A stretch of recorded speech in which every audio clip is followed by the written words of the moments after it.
Alright, so, speaking of scumbags. Okay. I mean, you think about the mentality of these guys. Okay, here's Larry Summers, who was inheriting, he came along with Obama when Obama came into office. Okay, he says, the central irony of the financial crisis is that while it is caused by too much confidence, too much borrowing and lending, and too much spending, it can only be resolved with more confidence, more borrowing and lending, and more spending. That's who's running the show. I'm sorry, Mr. Jones, you have terminal cancer. So we're going to inject you with some cancer. Oh, that's a great idea. Thanks. This makes, obviously, it's the word of a sociopath or a psychopath. Here's Paul Krugman, who everyone loves to quote. He was asked, about the crisis a few years ago, and he said, well, when Alan Greenspan was still Fed chairman, he said Alan Greenspan used to create a housing bubble to replace the NASDAQ bubble. All right, that's a good sound policy. So now, due to the magic of prestidigitation and whatnot, I can teach you all how to be Fed chairman.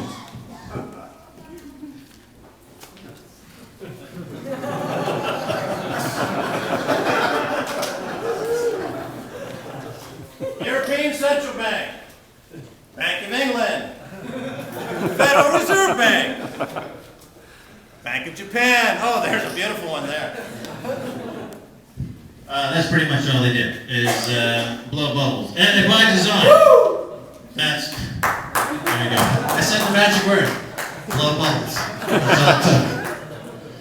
And by design. That's the problem here, is that starting in 2008, the bubble methodology stopped working. Basically, the bubble modus operandi stopped to inflate the economy because by that time, with over 600 or 700 trillion in derivatives contracts floating around the world, that's 10 times the global GDP, and without another species or alien civilization showing up to bail out planet Earth, it became a mathematical impossibility to pay off that debt.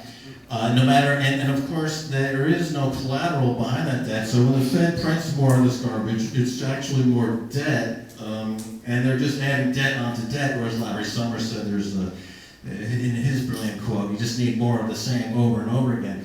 And this debt is compounding, and it's just causing this incredible weight, and it's pushing everything down.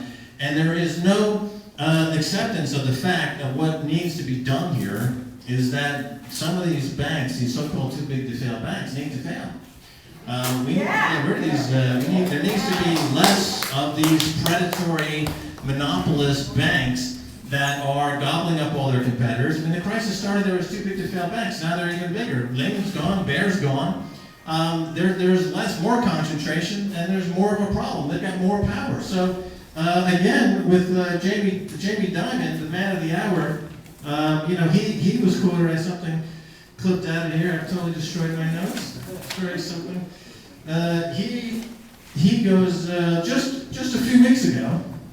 This is what his attitude was about this crisis. And once again, sorry for my 50 glasses.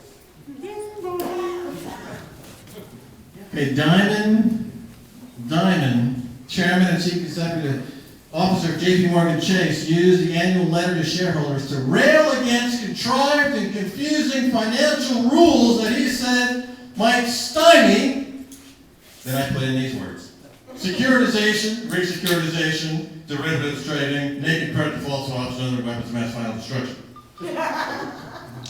U.S. international officials made the recovery worse than it otherwise would have been, Dimon wrote in a letter released today.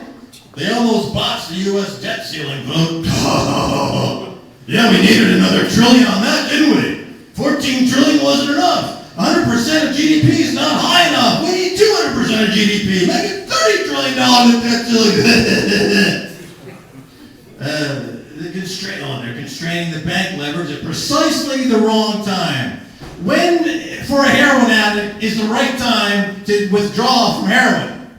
When is the right time to pull the booze away from the alcoholic? When is the right time for Jamie to step away from the gambling casino?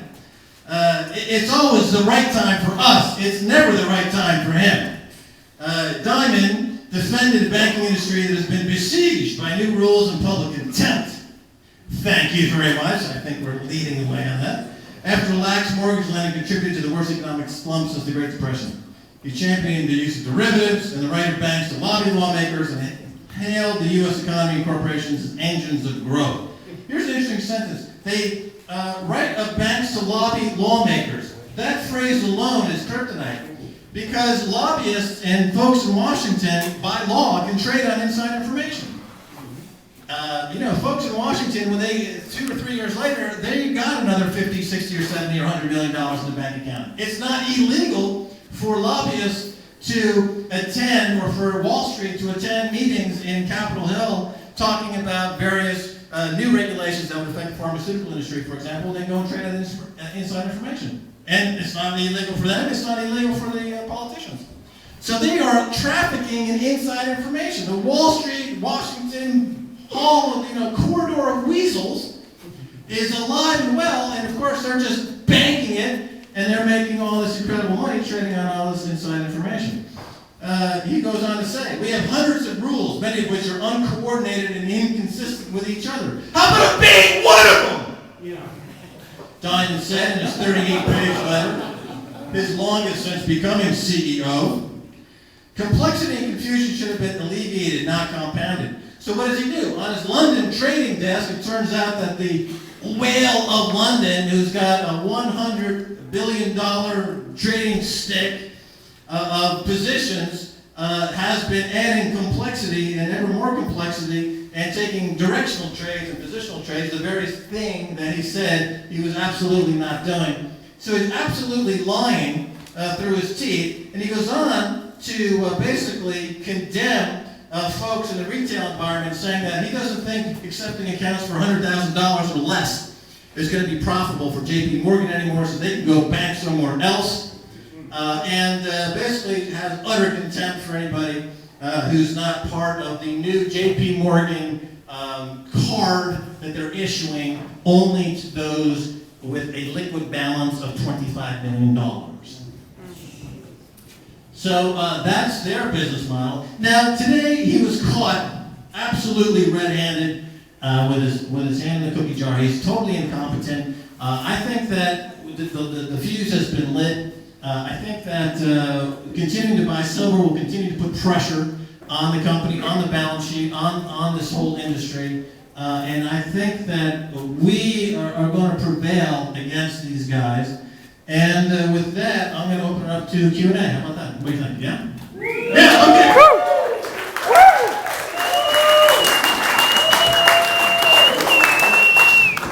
All right, we're going to do some Q&A if that's okay. I'll take a little Q&A. I'm going to take a little Q&A. That's what I'm going to do. Yes? Max. Now, Jim Willie? Are you familiar?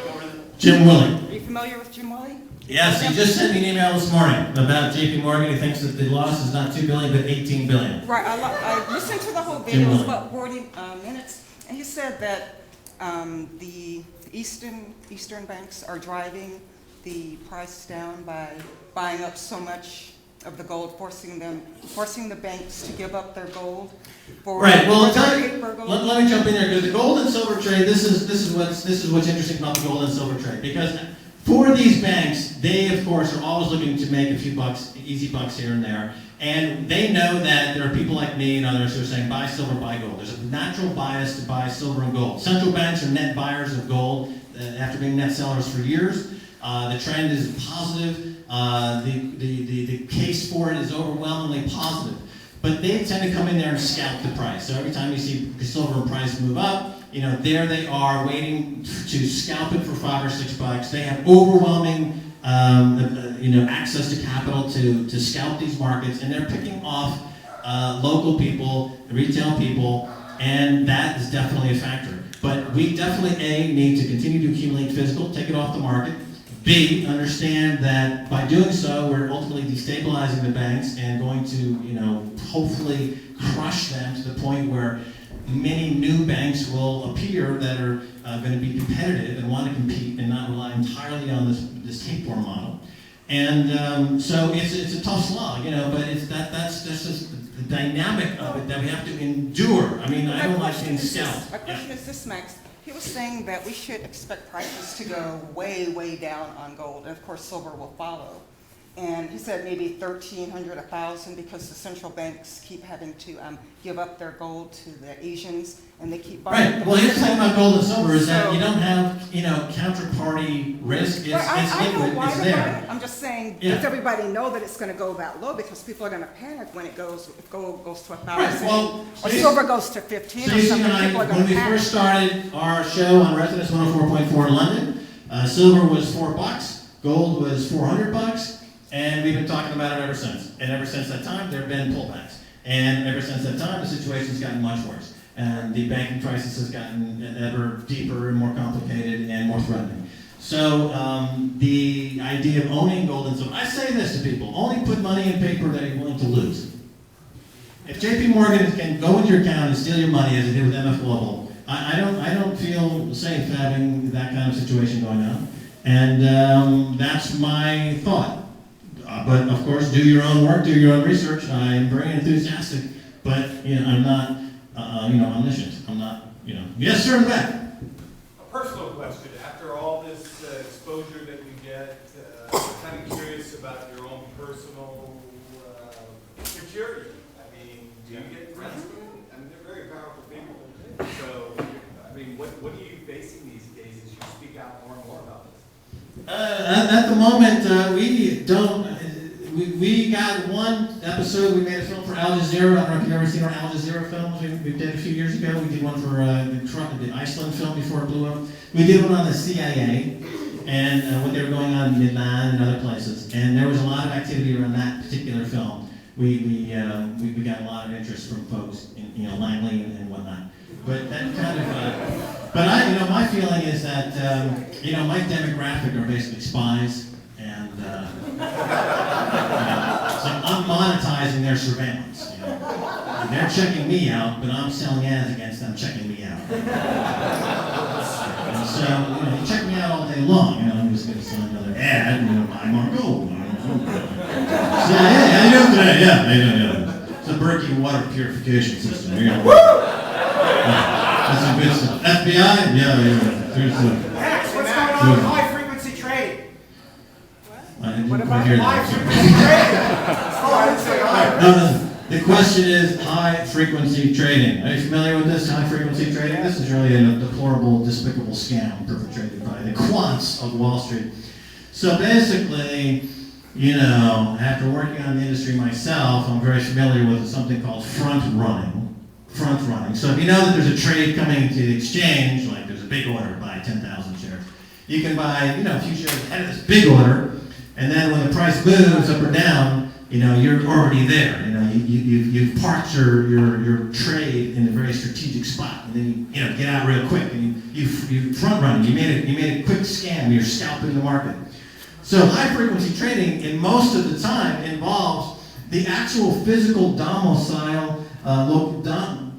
Putting the server next to the exchange and dumping what they call quote stuffing thousands of trades, hundreds of thousands of trades, in an attempt to jar prices ahead of actual legitimate trading to scalp the market. By some estimates, Goldman Sachs made something like $100 million a day doing nothing but this type of scalping. I mean, if Lloyd Blankfein went to his neighbor with a hose and stuck it in the gas tank of the car and siphoned off 2 gallons of gas, he couldn't claim as his defense, I was making him market my neighbor's gas.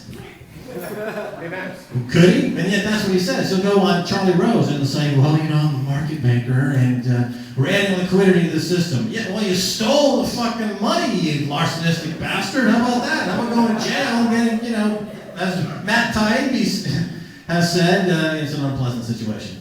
So that's high frequency trading, but it's an arms race because they have to do it faster and faster and faster. And I was very excited a few weeks ago when it came out that the scientists believed that the neutrino was going to travel faster than the speed of light. Because then I can imagine blank fight going backwards in time and fucking me in the past. Imagine that. Neutrino trading. I fucked you in the 70s. While you were listening to disco. Any disco fans? Yeah, I kind of missed the whole 60s thing, you know. I didn't really come of age until Madonna. She could rock. All right. Yes, sir. Question. First of all, I love your show. What did you say? You love my suit. You were looking at my Your suit. suit's pretty cool, too. I love your It's pretty suit. cool, too. Okay. Well, it's just for you. Just you know. curious. Does RT or Press TV put any constraints on you on what you can say against Russia or Iran? Well, this is an interesting question.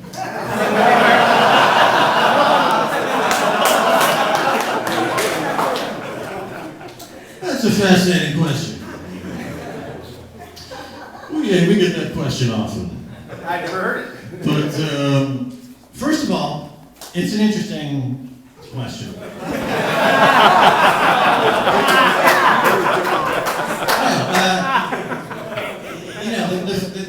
First of all, not too many people are aware that actually the show was produced, and it's co-produced with Associated Press. So the Associated Press is who is essentially selling the show on to other broadcasters. What about the question? So we don't interact directly with the network. They interact with our executives at the Associated Press. Okay, number one. Number two, we cover the banking scandals that are global, and during the time when it's affected banks in Russia, or banks that's the Sleaze Bank. I'm not familiar with that bank. It's a big bank that does off-market volume maximization. The Iranian bank, we'll cover those stories. Just, we'll cover the story because it's part of the global banking system. But my feeling is that we are anti-propaganda, and the propaganda comes from CNBC. The propaganda comes from mainstream media in the U.S., which, I listened to NPR a couple of days ago talking about this J.P. Morgan story, and they were just addressing it as a non-event, that it's a technical situation, there's no criminality, and that's supposed to be some kind of, opposition media or left-wing media. There's no left-wing media in this country. There's the far right, there's the near right. There's not even a center media. I mean, Amy Goodman of Democracy Now! Is in the center, But who's on the left? Nobody. I mean, I'd love to be the shock jock left of America's radio talk show world, but they won't have me because I'm too goddamn handsome. And they don't want to hear any other story. Because, if you attack banks in America, it's like going down to the south of France and attacking the cheese industry. It's the religion here. It's like going to the Vatican, and the Pope is an asshole. And you get out of Wall Street and you say, Jamie Dimon's a fucking butt-fucking motherfucking scumbag, and I'm going to get upset about that shit. I don't know why. That's what his wife told me.